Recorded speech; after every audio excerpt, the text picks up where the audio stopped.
Welcome to Chillin' 101. We hope this video helps. You'll start by aligning system and browser themes so Sheets can inherit dark styling. On Windows or Mac OS, switch appearance to dark and restart your browser. Once done, open Chrome or Edge because they support forced dark rendering, and make sure your Google account theme isn't locked to light.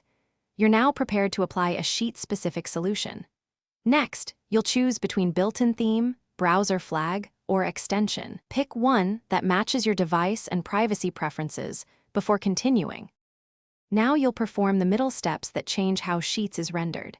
If you prefer built-in hacks, open Chrome, //flags and enable auto dark mode for web contents, then relaunch the browser. This forces dark styles across Sheets.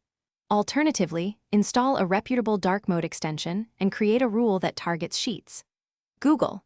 COM only, so other sites stay unaffected. Test these changes on a copy of your spreadsheet to confirm cell backgrounds. Text and grid lines remain readable before proceeding to finishing touches. Finish by refining visual details and knowing how to recover if something goes wrong.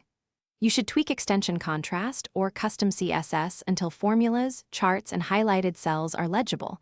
Make targeted overrides for header rows if needed. If rendering breaks or Sheets looks garbled, disable the flag or extension, clear the browser cache, and reload. That usually restores normal appearance.